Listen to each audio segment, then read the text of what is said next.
Mampu dengan bijak. Sabar nih, sabar.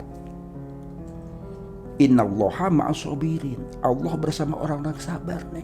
Alah, jangan ceramah. Udah bosan saya. Sholat saya tiap hari, Kang. Mana kaya tidak?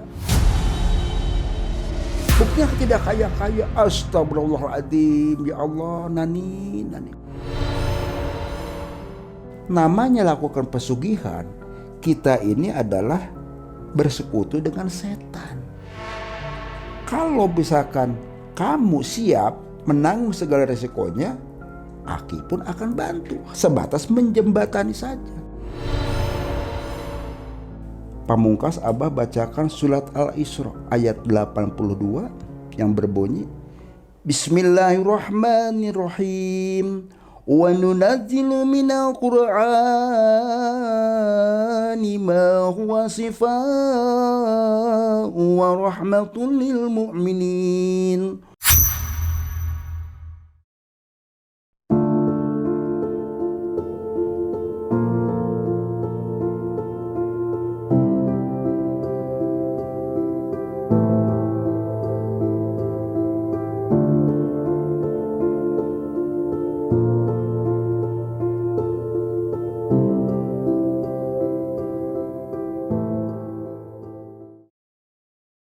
Bismillahirrahmanirrahim. Assalamualaikum warahmatullahi wabarakatuh. Sobat Mengulas Malam dimanapun berada, baik yang ada di alam nyata maupun di alam gaib, semoga kita semua selalu ada dalam lindungan Allah Subhanahu wa Ta'ala. Di kesempatan malam hari ini, Abah akan menceritakan satu kisah yang dialami oleh salah seorang klien Abah. Seluruh nama, karakter, serta lokasi kejadian ini sengaja Abah samarkan untuk menjaga satu privasi seseorang. Bila mana dari Sobat Mengulas Malam punya satu kisah mistis, silahkan dikirim ke alamat email kami. Insya Allah nanti Abah akan ceritakan. Setiap cerita yang Abah tayangkan, nantinya Abah akan memberikan satu apresiasi berupa souvenir yang cantik tentunya. Sobat, di kesempatan malam hari ini tema ceritanya adalah Asihan Mustika Jamrud Khatulistiwa. Jangan pernah di skip tayangan video ini supaya tidak gagal paham.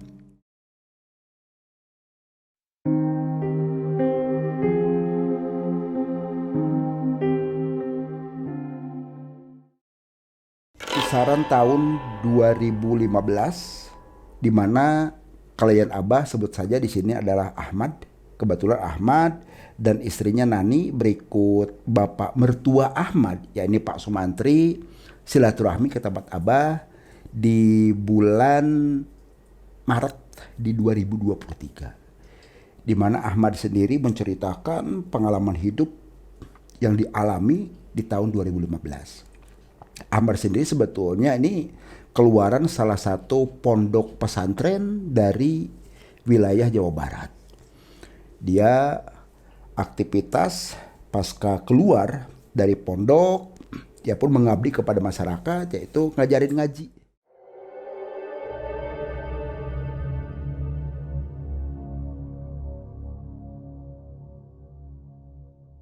Karena Ahmad sendiri awalnya sih belum nikah dulu itu kan.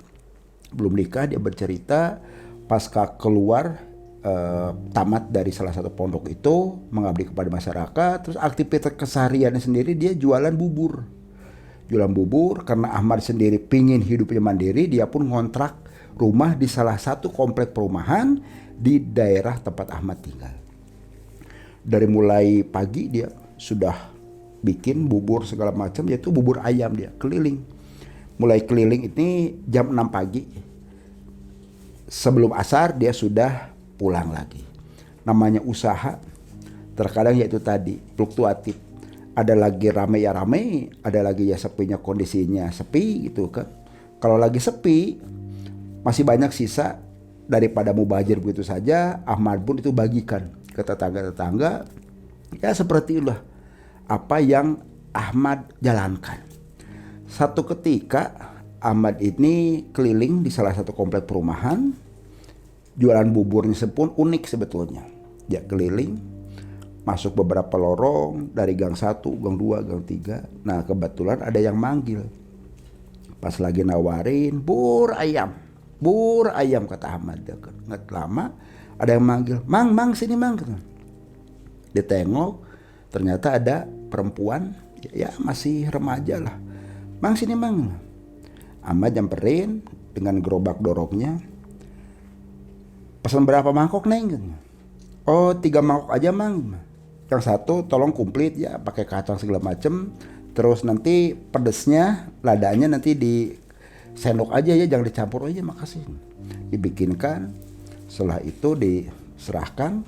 Ternyata yang pesan itu adalah Nani. Nani sendiri ini dengan teman-temannya kos-kosan di salah satu komplek perumahan tersebut.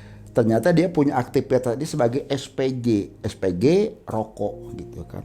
Biasa SPG rokok. Nah, karena masakan atau bubur ayam yang dibikin oleh Ahmad pun bikin enak gitu kan. Bikin ciami, sampai Nani pun ketagihan. Pokoknya Kang, nanti kalaupun misalkan akan lewat ke sini setiap pagi, mampir ya ke saya gitu. Oh iya Neng, makasih banget. Selain katakanlah enak dan juga ya memang harga itu di bawah rata-rata. Yang lain 15.000, Ahmad ya 12.500, itu udah komplit segala macam. Tapi kalau ada tambahan, ada sate usus, ada sate kerang segala macam, itu ada tambahan lagi sekitar 2.500. Bisa sampai 15.000 kalau komplit. Itu dilakukan Ahmad.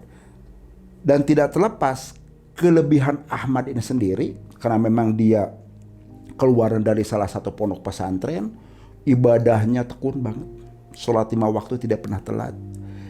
Sambil jualan pun ini sholat duha tidak pernah telat. Kisaran jam 7 ataupun jam 8 dia lakukan sebelum ada yang pelanggan yang beli itu ke situ. Tahajud, sholat hajatnya dia betul-betul lakukan. Dia secara ridho dan ikhlas menjalani satu kehidupannya, karena memang bimbingan dari salah satu pondok pesantren itu sendiri. Nah sampai pelanggannya tadi Nani yang SPG itu pun karena sering makan bubur ayamnya Ahmad, ada rasa ketertarikan. Nani nyampaikan, Kang, kalau boleh tahu Akang tinggal di mana? Emang kenapa Neng? Enggak sih, sambil senyum-senyum Nani teh. Nah dari situ Ahmad pun lihat, kok ini ada apa nih anak tuh gitu kan. Nggak lama kemudian Ahmad ngasih tahu kan, oh kalau saya sih kontrak Neng rumah, ya maklum lah anak orang miskin kata Ahmad. Dia merendah banget gitu. Enggak Kang, saya tuh tertarik karena terus terang aja kebetulan kan kalau saya sering perhatikan Akang, depan kita ini kan ada masjid. Akang sampai sempat sholat duha dulu, sampai sempat-sempatnya ke situ. Terus terang aja saya juga butuh Kang seorang imam katanya. Itu Nani terus terang ke Ahmad. Ahmad pun sambil tersenyum. Ya memang sih namanya orang hidup Neng, butuh bimbingan. Bimbingan kita ibadah sendiri itu yang utama. Dalam satu kehidupan keluarga terutama adalah harus punya habdul minallah dan habdul minannas, itu harus dijalankan ke arah situ. Nah, lama kelamaan Nani pun sempat mampir ke tempatnya Ahmad.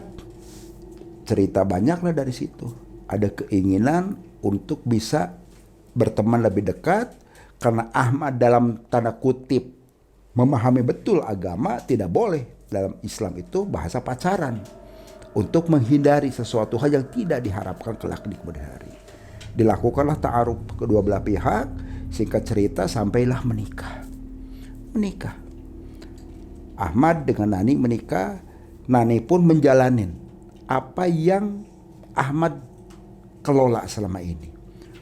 Jam 3 pagi dia sudah bangun Ahmad, mempersiapkan dagangan yang esok pagi harus dia kelilingkan buburnya. Awal sih Nani dia bantu-bantu, Nani juga bantu-bantu segala macam. Nah, Ahmad sering ingatkan, kepada istrinya, Neng jangan lupa nanti sholatnya tolong dijaga. Sholat yang utama. Nah terusan juga duhanya Neng, puasa Senin Kamis.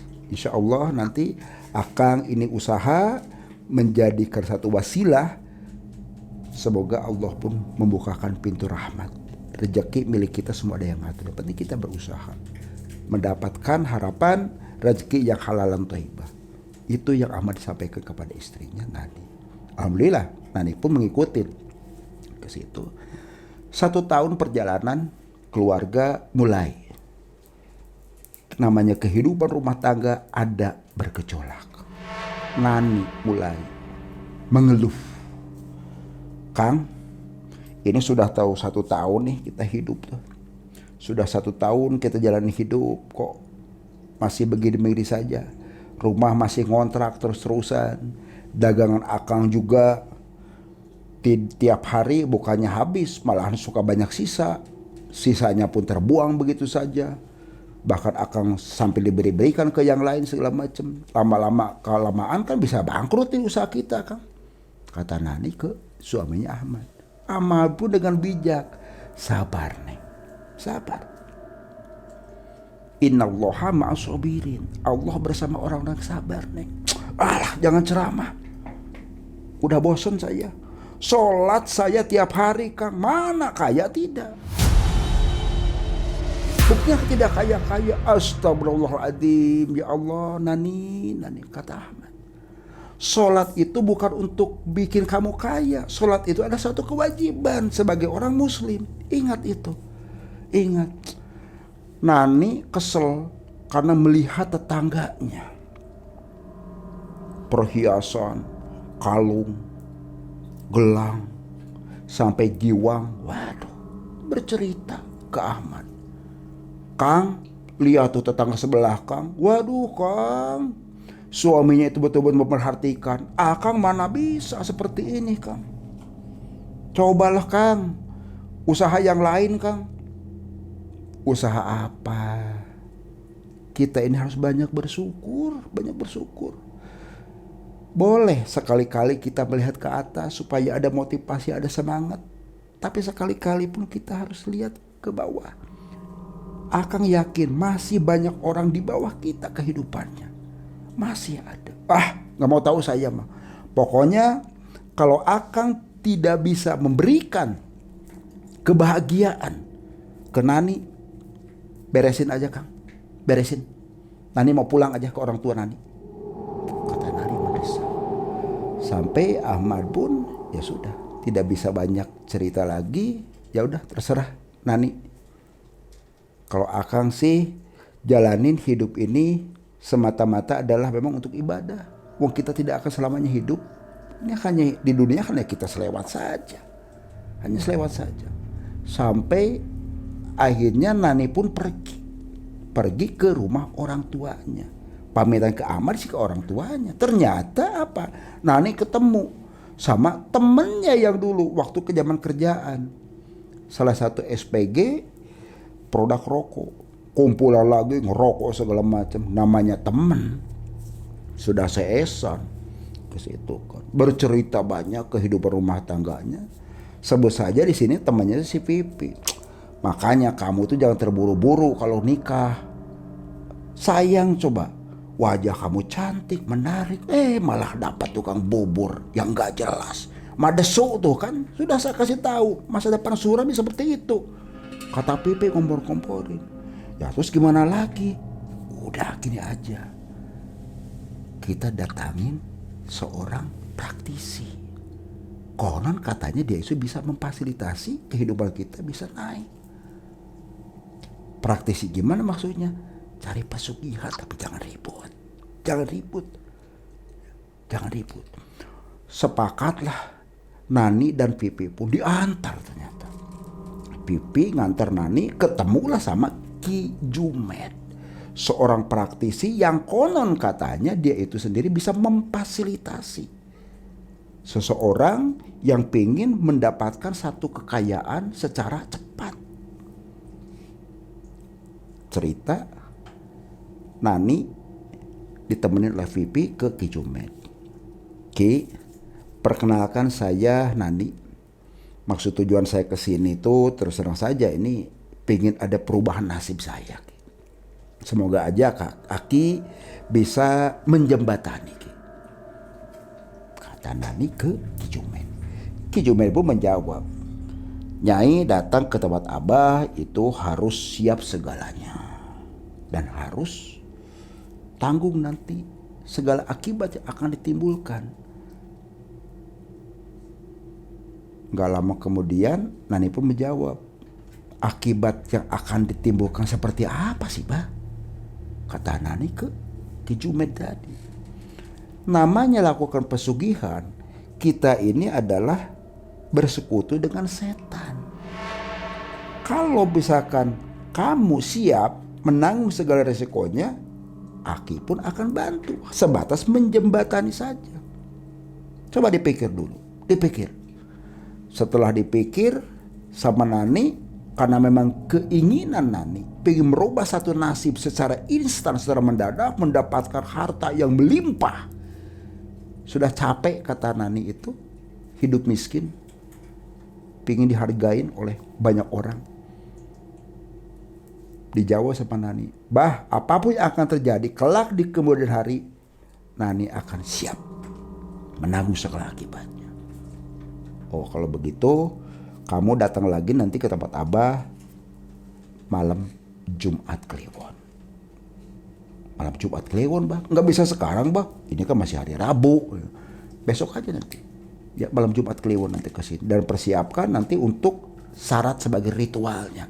Apa aja sih, Bah? Biasa. Kembang setaman segala macem. Nah, karena kamu juga cantik, harus daya tariknya juga. Dan Abah minta minyak yang murah aja lah. Minyak duyung. Minyak duyung bagaimana? Udah nanti di tukang rampe juga banyak. Pulang lah nanti. Diantar pipi, pamitan. Kamis malam Jumat. Ya, tepatnya di malam Jumat Kliwon. Nani tanpa diantar lagi oleh Vivi, itu dia berangkat sendiri. Sesaji persyaratan yang sudah diminta oleh Ki Jumed pun dilengkapin. Dari bunga setaman, ya, atau kembang setaman tadi lengkap. Terusan juga minyak duyung, minyak nyong-nyong kalau bahasa kita mah, itu dilengkapin. Nah, terusan juga kemenyan segala macam lah dibawa aja. Serahkan.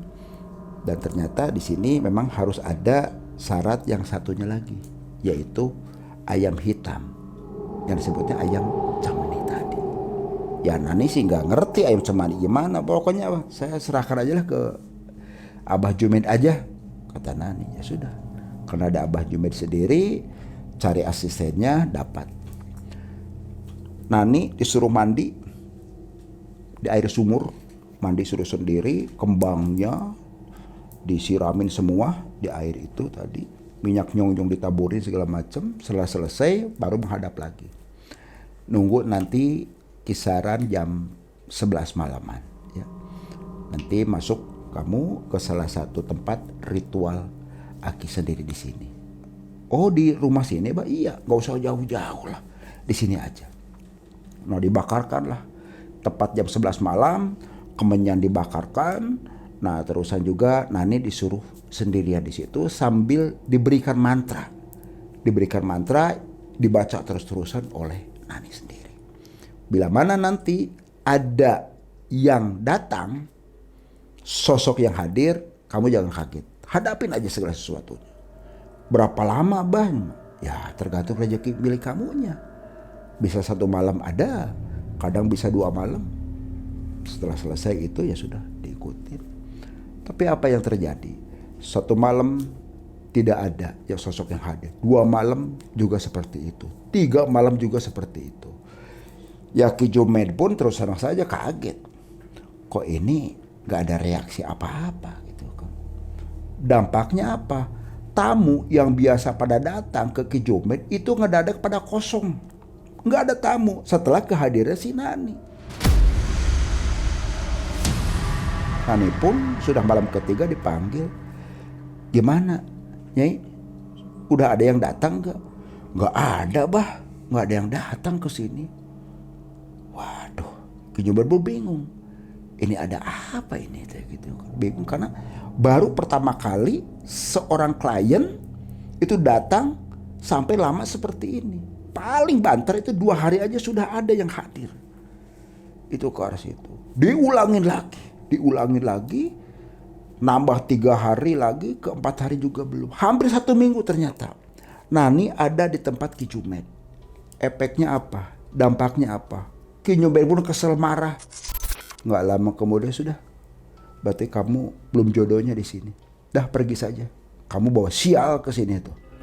Sial gimana, Bang? Udahlah. Ki Jumet kesel. Sampai ngusir namanya Nani. Nani pun pulang dengan tangan hampa segala macem. Ketemu lagi dengan ke si Pipi yang temannya tadi. Bercerita panjang lebar. Dari A sampai Z ke si Pipi. Pipi yang memang dia suka nganter-nganter.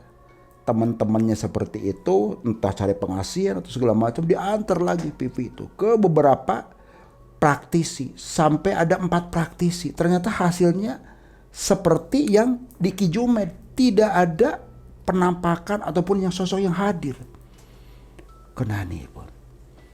Nah, Nani tidak pulang ke orang tuanya, dia hanya tinggal di rumahnya si Vivi, di kosannya. Kembali ke suaminya si Ahmad.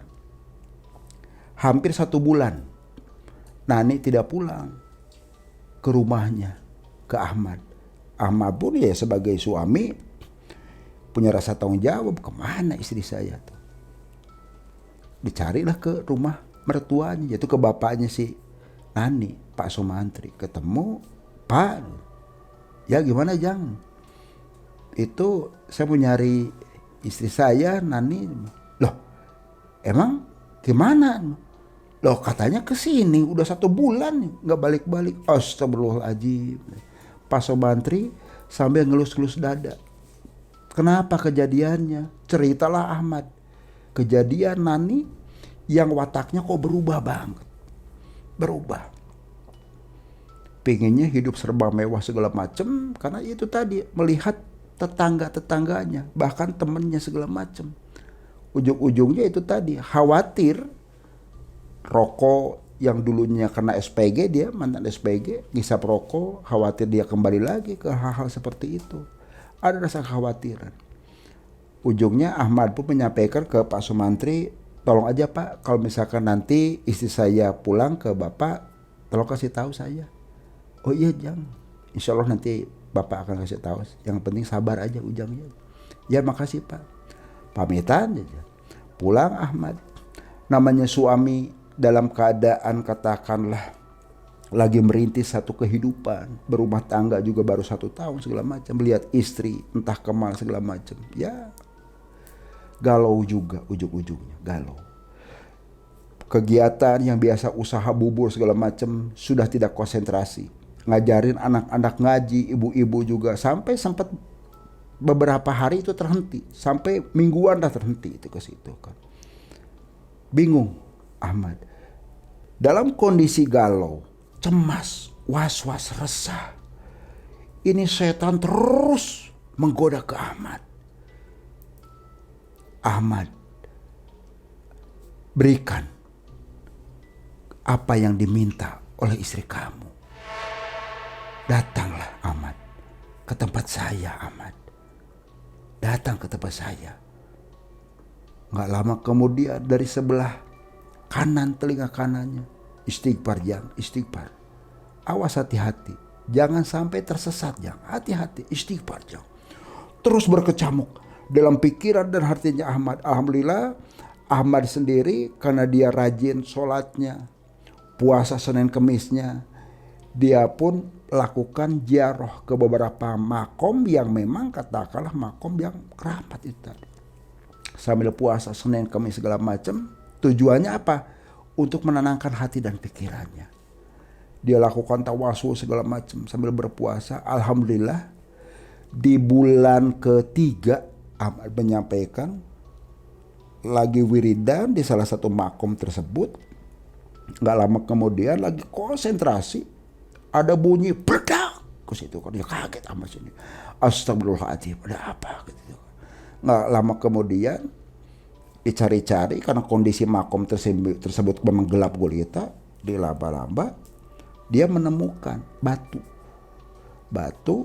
Memang kondisi gelap, ya sudah diambil aja.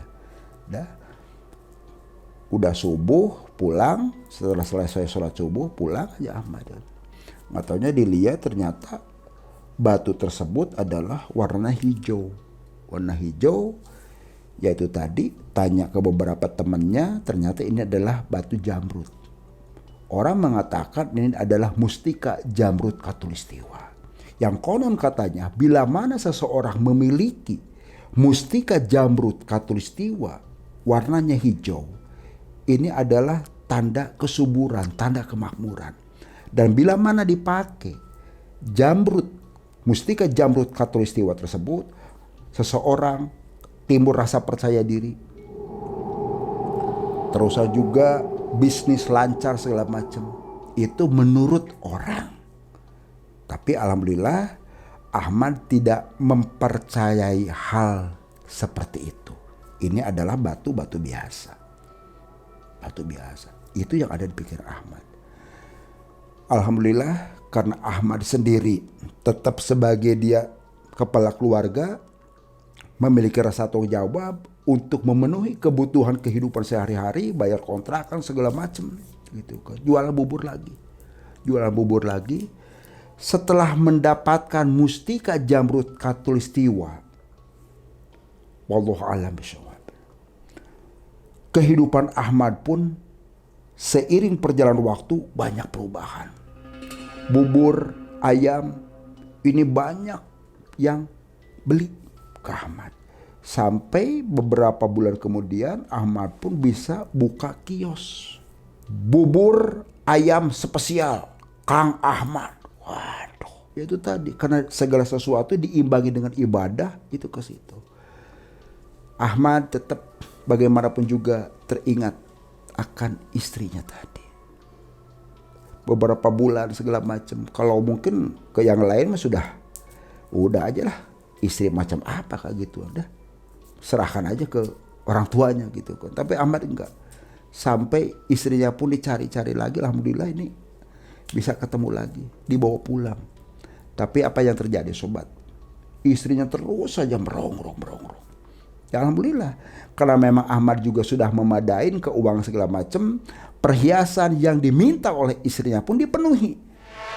Cincin, gelang, segala macamnya ke situ. Karena ya itu tadi, saya sebagai suami punya rasa tanggung jawab, pengen memberikan yang terbaik buat istri saya. Tapi dengan catatan menjalankan secara syariat Islam, dijalanin. Tapi karena hatinya, karakter dan sifatnya istrinya si Nani tidak pernah puas, selalu kurang, ya itu tadi terus merongrong. Ini dipenuhin, perhiasan dipenuhi segala macam, minta motor dibelikan, sampai ya itu tadi nggak masuk akal, pengen beli mobil, nggak mampu Ahmad sendiri, ngomel terus, bikin rungsing aja yang terjadi. Ujung-ujungnya apa? Sampai sakit. Nah pasca sakit itulah Nani itu berobat ke sana kemari, mencari wasilah, mungkin belum jodohnya, ketemulah dengan Abah Ahmad, terus Nani dan bapaknya yaitu Pak Sumantri datang ke tempat Abah. Memang sih cukup tragis juga lihat kondisi Nani, keinginannya terlalu berlebihan. Ujung-ujungnya apa? Dia sering ngomel sendiri, ngoceh sendiri. Boleh dikatakan tiang listrik aja itu diajak ngobrol bahasanya, kayak orang edan ke arah situ. Begitu Abah lihat segala sesuatunya dan berceritalah banyak. Nani meskipun kondisi ngawur bercerita, Abah bisa nangkap apa yang terjadi. Ternyata itu tadi, Nani yang telah berproses melakukan pesugihan dan ternyata gagal, ternyata ada sesuatu di dalam tubuhnya, ada yang menjaga dari mbah buyutnya tadi. Alhamdulillah. Dan kekuatan dari si suami yaitu Ahmad, kadar keimanannya, dengan serta merta Abah pun Nani disuruh mandi, Ahmad dan bapaknya yang mandiin segala macem. Gak lama kemudian Abah pun lakukan ruqyah. Dari bacaan-bacaan, dari Al-Ikhlasnya, solawat, surat Anas, Al-Falaq. Pamungkas Abah bacakan surat Al-Isra ayat 82 yang berbunyi, Bismillahirrahmanirrahim. Wa nunazzilu minal Qur'ani ma huwa shifaa'un wa rahmatun lil mu'minin wa la yaziddu dhalimina illa khasara. Alhamdulillah, Abah baca, Ahmad juga baca, berikut mertuanya Pak Sumantri sambil baca terus dari surat Al-Isra tadi, berulang-ulang. Alhamdulillah, setelah dibacakan doa-doa ruqyah segala macam, Abah pun berikan air kepada Nani itu tadi. Diminumkan, beberapa titik meridian saraf Abah benahin ke arah situ, mulai Nani pun yang tadinya mukanya pucat pasi, ini pun ada perubahan. Mulai ada sedikit darah yang masuk ke arah situ. Dan alhamdulillah beberapa minggu kemudian pun Abah tetap pantau kondisi Nani, mulai ada perubahan menuju kesembuhan. Ahmad pasca berobatnya istrinya Nani ke tempat Abah, tetap menjalankan usaha bubur ayamnya pun ini semakin terus meningkat. Karena itu tadi, Ahmad jualannya diimbangin dengan ikhlas, ridho. Segala ujian, baik dalam tatanan rumah tangga, lihat kondisi istrinya yang terlalu menuntut banyak hal, tapi Ahmad dengan penuh keikhlasan dan kesabaran. Inilah satu bentuk ujian menurut pikiran dan Ahmad. Alhamdulillah, pasca dari itu Nani pun sembuh kurang lebih 3 bulan. Alhamdulillah, semua semata-mata dari Allah, dan Nani pun mengisi kandungannya dan hamil ke arah situ. Alhamdulillah, tidak terlepas semua itu karena kesabaran dari seorang suami dalam menghadapi satu tatanan kehidupan yang begitu keras. Hidup memang penuh satu perjuangan, tapi dengan didasarin satu keikhlasan, hablum minallah dan hablum minannas, insya Allah hidup kita akan menjadi mudah yang kita jalani. Itulah sobat, satu kisah yang Abah ceritakan dari salah seorang klien Abah. Kita bisa ambil satu hikmahnya, kita harus siap menghadapin apapun dalam kehidupan di dunia ini. Ingat, kita di dunia ini sendiri hanya sebatas melewatin begitu saja. Kelak di akhirat yang akan kekal dan abadi. Mari kita perbanyak bersyukur dan bertakwa kepada Allah Subhanahu wa Ta'ala. Perbanyak istighfar, perbanyak sholawat, dan ingat, perbaiki sholat. Innallaha ma'as sabirin. Allah bersama orang-orang yang sabar. Ingat sobat, jangan pernah takut jin dalam bentuk apapun. Geprek dengan keimanan dan ketakwaan kita kepada Allah Subhanahu wa Ta'ala. Ingat sobat, kamu tidak sendirian. Wassalamualaikum warahmatullahi wabarakatuh.